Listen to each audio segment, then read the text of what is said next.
সাহাবায়ে কেরাম প্রশ্ন করলো, ইয়া রাসূলুল্লাহ, ইয়া হাবিবাল্লাহ, অন্যদিন আপনাকে মিম্বারের মধ্যে দাঁড়াইয়া আমিন বলতে দেখি নাই, আজকে দেখেছি আপনি প্রথম শ্রেণীতে দাঁড়াইয়া আমিন বললেন, দ্বিতীয় শ্রেণীতে দাঁড়াইয়া আমিন বললেন, তৃতীয় শ্রেণীতে দাঁড়াইয়া আমিন বললেন।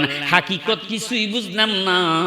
আমার নবী কয়, এ সাহাবীরা, আমি যখন মিম্বারের প্রথম শ্রেণীতে দাঁড়াইলাম, জিবরাইল আমিন এসে আমাকে খবর দিয়েছে, ইয়া রাসূলুল্লাহ, ইয়া হাবিবাল্লাহ, যারা আপনি নবীর নাম না শুনে, আপনি নবীর নাম শুনেই দুরূদ শরীফ পড়ে না, আল্লাহ বলেছে তাদের উপর লানত, তাদের উপর গজব। জোরে জোরে কন্না নাউজুবিল্লাহ। তাহলে নবীজির নাম শোনার সাথে সাথে দুরূদ শরীফ পড়তে হবে সাল্লাল্লাহু আলান নবী। এবার আপনার যদি নবীর প্রতি ইশক মহব্বত থাকে, আপনি চুমা দিতে পারেন, এটা হলো মহব্বতের একটা বহিঃপ্রকাশ। না দিলে আপনাকে এত জোরাজুরি নাই, এটা আপনার ইচ্ছা। কথা কোন ঠিক না বা ঠিক? কিন্তু নবীর মহব্বতে, নবীর নাম শুনে অনেকে তাজিম করে একটু চুমা খায়, মহব্বত করে, এখানে বেদাত শিরকের কিছু না। আওয়াজ করে কোন ঠিক না বা ঠিক?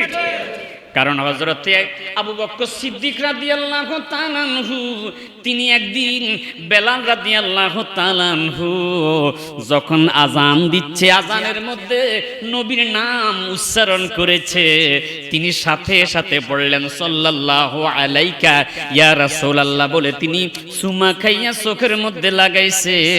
দ্বিতীয়বার আযানের মধ্যে যখন নবীর নাম উচ্চারণ করেছে, হযরত সিদ্দিক আকবর রাদিয়াল্লাহু তাআলা আনহু তিনি পড়লেন, কুররাতু আইনি বিকা ইয়া রাসূলুল্লাহ, আল্লাহুম্মা মাত্তিনি বিসসামি ওয়াল বাসার।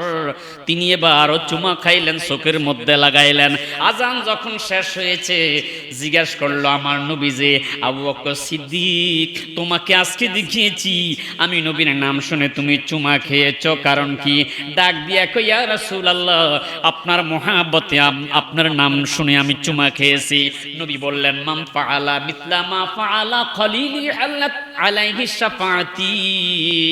মাকাসিদুল হাসানা নামক কিতাবের মধ্যে আল্লামা ইমাম সাখাবী রাহমাতুল্লাহ আলাইহি হাদিসটা নোট করেছে, যারা নবীর নাম শুনে মহব্বতে চুমা খায়, আল্লাহ রাব্বুল আলামিন হাসর ময়দানে তাকে ক্ষমা করবে, আমি নবী তার জন্য শাফায়াতের জামিনদার হয়ে যাব। তো এটা মহব্বতে আপনারা করলে একটু সওয়াব হবে। আর যদি মনে করেন আপনার করতে মন চায় না, এটা আপনার ইচ্ছা, কিন্তু দুরূদ শরীফ আপনাকে অবশ্যই পড়তে হবে। নবীর নাম শোনার সাথে সাথে দুরূদ শরীফ উম্মতের উপর ওয়াজিব হয়ে যায়। আর দুরূদ শরীফ পড়ুন সুবহানাল্লাহ। এই কারণে নবীজি বলেছেন, জিবরাইল আমাকে খবর দিয়েছে, যারা আপনি নবীর নাম শুনে দুরূদ শরীফ পড়ে না, তার উপর লানত। আমি নবী সেই কারণে বলেছি আমিন।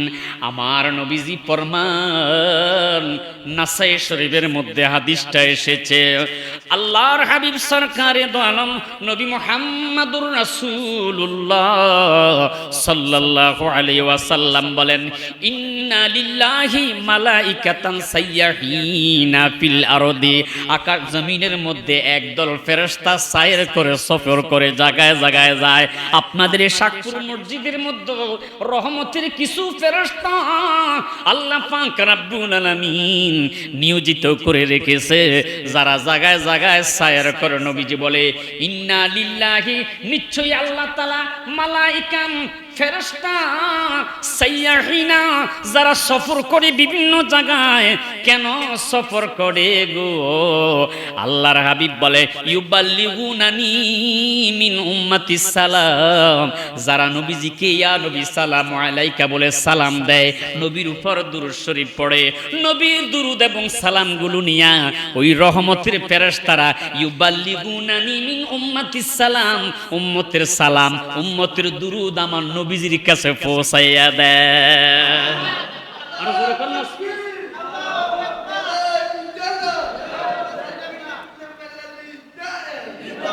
তো দুরূদ শরীফের অনেক বরকত আছে, অনেক ফাজাইল আছে। ফাজাইলে সুন্নাহ একটা কিতাব আমার কাছে আছে, ওই ফাজাইলে সুন্নাহ কিতাবের মধ্যে দেখলাম হযরতে হাসান বসরি রাদিয়াল্লাহু তাআলা আনহু তিনি তার কাছে একজন ভক্ত এসে বলতেছে, হুজুর আমার মেয়েটা অনেক গুনাহ করেছে, আমি স্বপ্নে দেখেছি আমার মেয়েটা হাতের মধ্যে এবং মুখের মধ্যে জাহান্নামের আগুন দাউ দাউ করে জ্বলতেছে। জোরে সোরে কন্যা নাউজুবিল্লাহ। এবার ওই মহিলাটা কান্না করে বিদায় নিয়ে চলে গেল।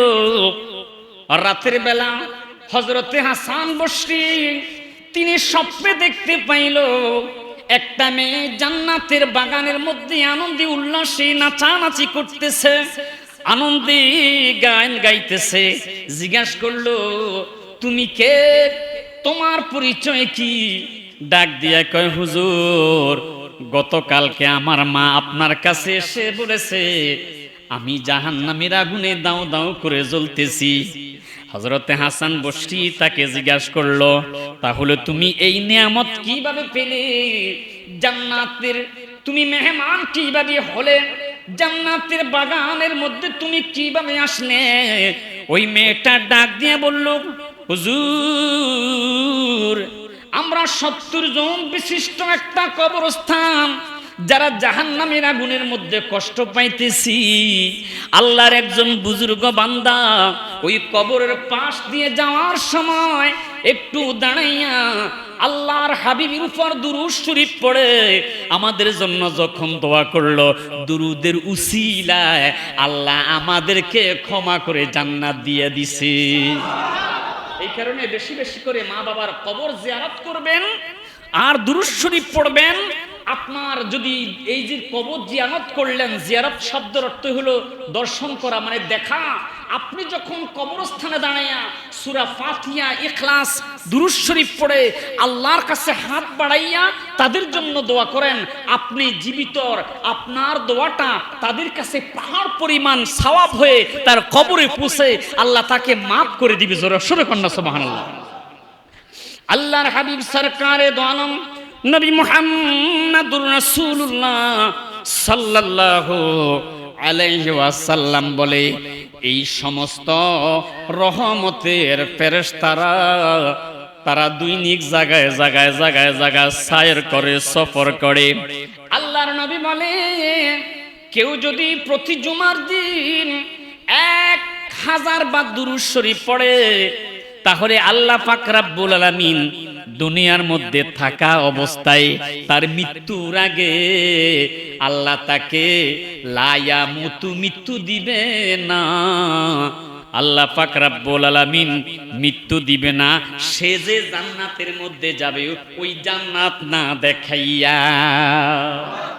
আল্লাহু আকবার বলেন, আল্লাহু আকবার। মান সাল্লা আলাইয়া ইয়াওমান, নবীজি বলেছে, কেউ যদি আমার উপর দুরূদ শরীফ পড়ে, লা ইয়ামুতু, আল্লাহ তাকে মৃত্যু দিবে না যতক্ষণ পর্যন্ত ইয়ারা, মানে দেখানো ব্যতীত, কি মিন জান্নাত, সুবহানাল্লাহ, তাকে জান্নাত দেখানো ছাড়া আল্লাহ মৃত্যু দিবে না। জোরে সোরে কন্যা সুবহানাল্লাহ। এই কারণে তো হাদিসের আমল করলে আপনি হাদিস মানতে হবে।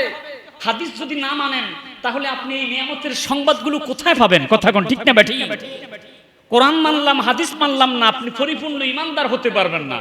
কেননা নবীজি বলেছেন, যদি তুমি আখিরি জামানায় ঈমান বাঁচাইতে চাও, দুইটি জিনিসকে তুমি আঁকড়িয়ে ধরো। ইয়া রাসূলুল্লাহ, কি জিনিস?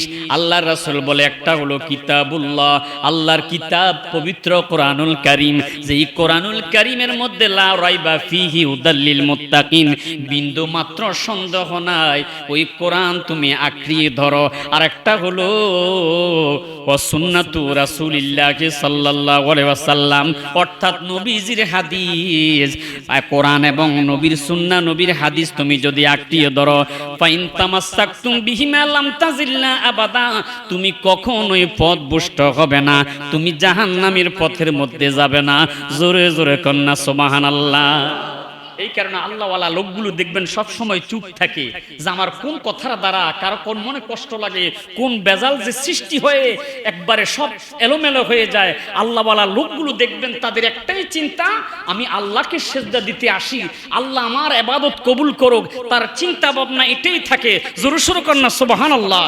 এটা আল্লাহওয়ালাদের, মুত্তাকিনদের সিম্পটম। সব সময় তারা দেখবেন রাস্তা আসা যাওয়ার সময় নিচের দিকে তাকিয়ে থাকে, আল্লাহর জমিনের দিকে তাকিয়ে থাকে আর তারা ফিকির করতে থাকে আল্লাহ যে আমাকে কখন নেওয়া যায়, আল্লাহ আমাকে ইমানের সহিত মৃত্যু দিও। আর দেখবেন কিছু নটখট্টে মানুষ আছে শুধু সাইডের দিকে চায়, মনে কষ্ট নেন না, আমি আপনাদেরকে ইন্ডিকেট করে বলতেছি না, কিছু মানুষ আছে দেখবেন এরে একটু কাঁচামরিচ দেখা যায় ওনার জমিনের মধ্যে, দুইটা কাঁচামরিচ নিয়ে যায়, এই যে একটা শয়তানে ধোকা দিয়া দুইটা কাঁচামরিচ নিয়ে গেছে। আবার দেখা যায় রাস্তার পাশে কাঁঠাল গাছ থাকে, এই কাঁঠাল ধরে থাকে, কেউ যেহেতু নাই একটা কাঁঠাল নিয়ে যায়, আছে না নাই? কথা বলেন আছে না নাই? আমার বন্ধুরা, আমার বাবারা, দুনিয়ার কোন মানুষ যদি না দেখে, বলেন তো দেখে কে? আল্লাহ বলে ওয়া ইদা সালাকা ইবাদি আন্নি ফাইন্নি করিব।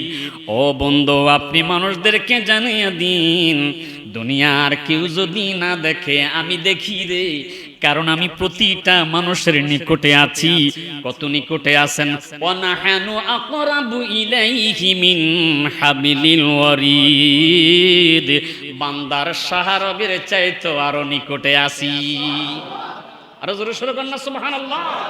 আল্লাহ দেখে, এই বিশ্বাস যাদের আছে তার দ্বারা গুনাহ হতে পারে না, তার দ্বারা কোনো পাপ হতে পারে না।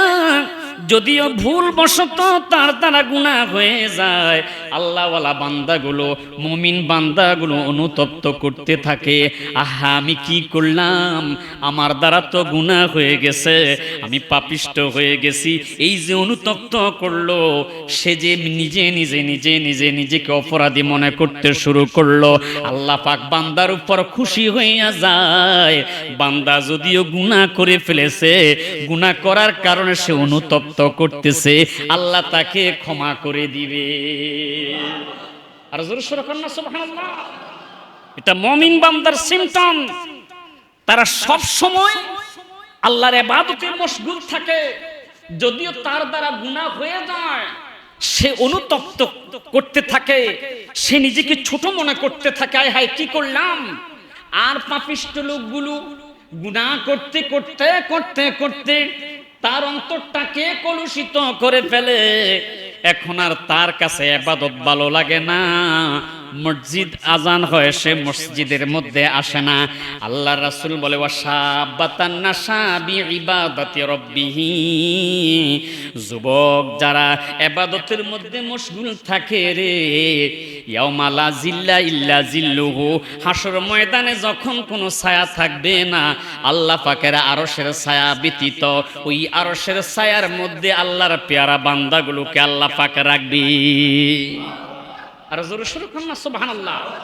আর যারা মসজিদের সাথে নিজেকে সম্পর্কিত রাখবে, আল্লাহ পাক রব্বুল আলামিন এই মসজিদের সাথে সম্পর্কের কারণে আল্লাহ রব্বুল আলামিন তার গুনাহগুলো ক্ষমা করে দিবে। কারণ কিয়ামতের ময়দানে কুল্লু মান আলাইহা ফান, সব কিছু পান হয়ে যাবে, ধ্বংস হয়ে যাবে, একটা মাত্র, সেটা হলো আল্লাহর ঘর মসজিদ, ধ্বংস হবে না। আর এই মসজিদ হাসর ময়দানে আল্লাহর কাছে সুপারিশ করবে, মাবুদ তোমার এই বান্দারা আমার ঘরের মধ্যে তুমি আল্লাহর কুদরতি কদমের মধ্যে সিজদা দিয়েছে, তাদেরকে না নিয়া আমি মসজিদ জান্নাতে যাব না। জোরে সোরে বলেন না সুবহানাল্লাহ। সেদিন মসজিদ মানুষের জন্য আল্লাহর দরবারে কাঁদতে থাকবে। আর আল্লাহ পাক রব্বুল আলামিন মসজিদের সুপারিশের কারণে বহুত মানুষকে আল্লাহ জান্নাত দিয়া দিবে। একজন মানুষকে আল্লাহ পাক একটা উসিলা দিয়া জান্নাতে যাওয়ার ব্যবস্থা করে দিবে। তাই সতর্ক সাবধান, আমার দ্বারা যেন এমন কিছু অপরাধ না হয়, আমার দ্বারা যেন সুন্দর বাগান নষ্ট না হয়, আমার দ্বারা যেন মসজিদের ক্ষতি না হয়, আমার দ্বারা যেন মাদ্রাসার ক্ষতি না হয়, সেটার দিকে আমি খেয়াল করতে হবে। কারণ ইসলাম এমন একটা ধর্ম, সেটা হলো শান্তির ধর্ম। আল্লাহ পাক কোরআনুল কারীমে বলেছে ইন্নাদ দীনা ইনদাল্লাহিল ইসলাম, নিশ্চয়ই ইসলাম হলো মনোনীত ধর্ম, আমার কাছে পছন্দনীয় ধর্ম। যারা ইসলামের মধ্যে পরিপূর্ণভাবে প্রবেশ করেছে, আল্লাহ পাক রব্বুল আলামিন বলে ওই সমস্ত বান্দাদের জন্য আমি এমন নিয়ামত রেখেছি, লাহুম জান্নাতুন তাজরি মিন তাহতিহাল আনহার, যালিকাল ফাওজুল কাবীর। আল্লাহ পাক রব্বুল আলামিন বলে, আমি জান্নাত, যে দান জান্নাত তোমাদেরকে দান করব, এ বান্দা বান্দারে, ওই জান্নাতের মধ্যে দুধের নহর থাকবে, মধুর নহর থাকবে, খাবারের কোনো অভাব থাকবে না। ফালা তাআলামু নাফসুম মা উখফিয়া লাহুম মিন কুররাতি আ'য়ুনিন জাযাআম বিমা কানু ইয়ামালুন। তুমি তোমাদের মাথার দ্বারা এই ছোট্ট চিন্তা দিয়া জান্নাতের নিয়ামতের কথা চিন্তা করতে পারবে না। আমি আল্লাহ তোর জন্য যে গোপন নিয়ামত রেখেছি, আপনার জন্য জান্নাতের যে রমণী রেখেছি, এক একজন পুরুষের জন্য 70 জন করে, সুবহানাল্লাহ বলেন না। হাদিস শরীফে এসেছে হুরুন, তাদেরকে বলা হয়েছে হুর। কোরআনে এসেছে হুরুন মাকসুরাতুন ফিল কিয়াম। এই